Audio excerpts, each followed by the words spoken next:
Bagaimana firman Tuhan tadi, selama kita hidup di dunia ini, kita senantiasa mengingatkan diri kita untuk melihat yang tidak kelihatan. Karena itulah yang kekal. Jadi selama kita ada dalam dunia ini, kita bukan fokus untuk berkat-berkat saja. Karena seberapa lama pun kita hidup di dunia ini, tadi sudah diajarkan, itu seperti sebuah titik saja di dalam kekekalan yang Tuhan sediakan bagi kita. Jadi selama kita hidup di dunia ini, kita fokus untuk mengerjakan panggilan Tuhan, maksud Tuhan, menyelesaikan untuk apa tujuan kita hidup. Disampaikan pada kita yang pertama kali tadi, kita harus dipulihkan, bertumbuh dewasa rohani, menjadi manusia baru, mau dibaharui tiap-tiap hari lebih seperti Tuhan Yesus. Semakin hari semakin kudus, berjalan di dalam kasih, berjalan dalam kebenaran. Dan yang kedua tadi, kita tidak lupa perintah agung, kita harus menginjil dan harus memuridkan. Dan kata lain kita ingat, kita berubah dan berbuah. Nah, hari ini saya mau bicara mengenai iman. Karena tadi sudah dimulai Ibu Munte harus melihat yang tidak kelihatan. Itu berarti kita melihat fokus pada kekekalan, tapi di sisi lain itu juga berarti kita selalu melihat dengan iman. Karena iman selalu bicara mengenai yang tidak kelihatan. Saudaraku, yang pertama sekali, mari punya iman yang besar, iman yang berani. Saya katakan dengan keberanian iman. Kenapa? Karena Tuhan kita adalah Tuhan yang besar. Kalau kita memiliki iman untuk sesuatu hal di mana kita sendiri memiliki sumber daya, atau cukup uang kita, cukup pendidikan kita, cukup kemampuan kita mencapainya, sebenarnya itu bukan iman yang besar. Tapi kalau kita memiliki iman mengerjakan satu perkara, yaitu taruh Roh Kudus dalam hati kita, di mana dengan pemikiran kita tahu belum cukup uang kita, belum cukup kemampuan kita, atau tidak mendukung latar belakang sosial kita, pendidikan kita, tapi kita tahu Tuhan yang menyuruhnya, Tuhan yang mengatakannya, mari kita taat, kita punya iman yang besar. Seperti firman Tuhan pada KKR kemarin, karena kita punya firman yang memiliki kuasa yang tidak terbatas. Itulah dasar kita untuk memiliki iman yang berani. Saudara ingat kisah Abraham. Walaupun tidak ada dasar untuk berharap, namun ia berharap juga. Sebabnya saya dan saudara disebut anak-anak Abraham, dialah bapa orang beriman. Dalam Roma 4 ayat 18 saya bacakan, sebab sekalipun tidak ada dasar untuk berharap, namun Abraham berharap juga dan percaya bahwa ia akan menjadi bapa banyak bangsa, menurut yang telah difirmankan, demikianlah banyaknya nanti keturunanmu. Imannya tidak menjadi lemah, walaupun dia mengetahui bahwa tubuhnya sudah sangat lemah, karena usianya telah kira-kira 100 tahun, dan bahwa rahim Sarah telah tertutup.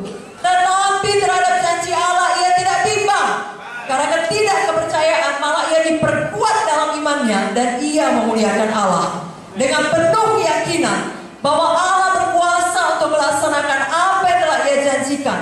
Karena itu hal ini diperhitungkan kepadanya sebagai kebenaran. Kata-kata ini, yaitu hal ini diperhitungkan kepadanya, tidak ditulis untuk Abraham saja, tetapi ditulis juga untuk kita. Sebab kepada kita pun Allah memperhitungkannya, karena kita percaya kepada Dia yang telah membangkitkan Yesus Tuhan kita dari antara orang mati. Tuhan punya panggilan yang besar bagi saudara masing-masing.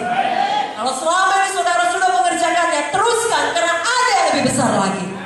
Kalau selama ini saudara belum melihatnya, belum mengerjakannya, mulai lihat sejak sore hari ini. Lihat saudara diubahkan, lihat saudara menjadi manusia baru, lihat saudara berbuah, lihat saudara bisa memenangkan banyak orang. Tapi dimulai dengan iman yang berani. Saudara lihat dulu itu jadi. Iman yang berani membutuhkan, namanya keberanian. Saudara keluar dari zona nyaman. Saudara tahu zona nyaman? Ya sudah enak, sudah tenang, sudah cukup diberkati, sudah dijawab doa. Tidak perlu lagi keberanian iman. Justru keberanian iman dibutuhkan untuk pergi ke satu daerah yang baru yang Tuhan suruh. Bukan maksud saya hanya daerah secara literal, tapi mungkin pelayanan yang baru. Apa saja menurut pimpinan Tuhan kepada saudara. Karena Dia Tuhan kita adalah Tuhan yang kreatif, selalu memberikan hal-hal yang baru, hal-hal yang besar. Dia mau bicara kepada saudara. Dia mau saudara melakukan hal-hal yang luar biasa. Bahkan apa yang tidak pernah didengar, dipikirkan, dilihat oleh mata, itu yang Tuhan sediakan bagi kita. Saudaraku, di saat kita mau melakukan panggilan Tuhan yang besar di dalam hidup kita ini, tentunya ada musuh kita, setan. Dan tentunya selama kita hidup di bawah sistem dunia ini, pasti ada masalah yang terjadi, pasti ada tantangannya. Kerap kali anak-anak Tuhan kalau tidak hati-hati cenderung mengambil zona nyaman tadi, jalan mudah, jalan pintas. Karena kalau kita memilih hidup dengan iman yang berani, itu betul-betul saudaraku, pergi ke satu tempat yang kita tidak tahu, kita harus bersandar sepenuhnya kepada Tuhan.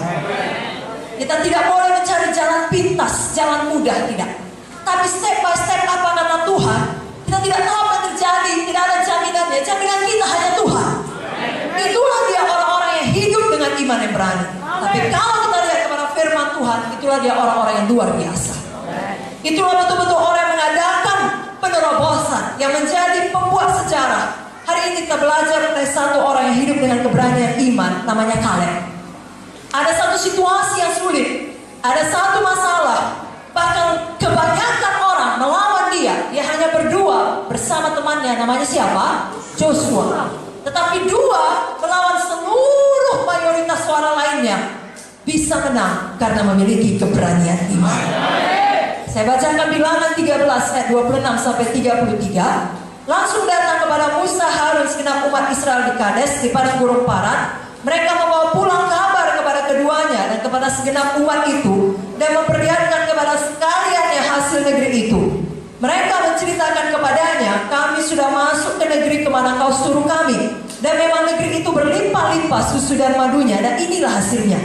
Hanya bangsa yang diam di negeri itu kuat-kuat, dan kota-kotanya berkubu dan sangat besar. Juga keturunan Enak telah kami lihat di sana. Orang Amalek diam di tanah Negev, orang Het, orang Jebus, dan orang Amori diam di pegunungan. Orang Kanaan diam di sepanjang laut, sepanjang tepi sungai Jordan. Kemudian Kaleb, siapa saudaraku? Kaleb. Biarlah semua kita sore hari ini memiliki roh Kaleb.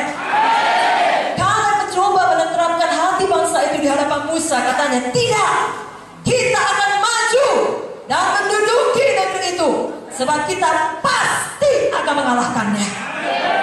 Tapi orang-orang yang pergi ke sana bersama-sama dengan dia berkata, kita tidak dapat maju menyerang bangsa itu, karena mereka lebih kuat daripada kita.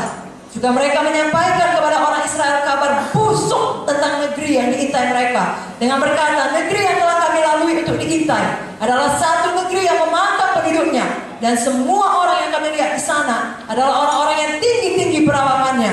Juga kami lihat di sana orang-orang raksasa, orang Enak yang berasal dari orang-orang raksasa, dan kami lihat diri kami seperti belalang. Demikian juga mereka terhadap kami. Saudaraku, jangan bawa kabar busuk.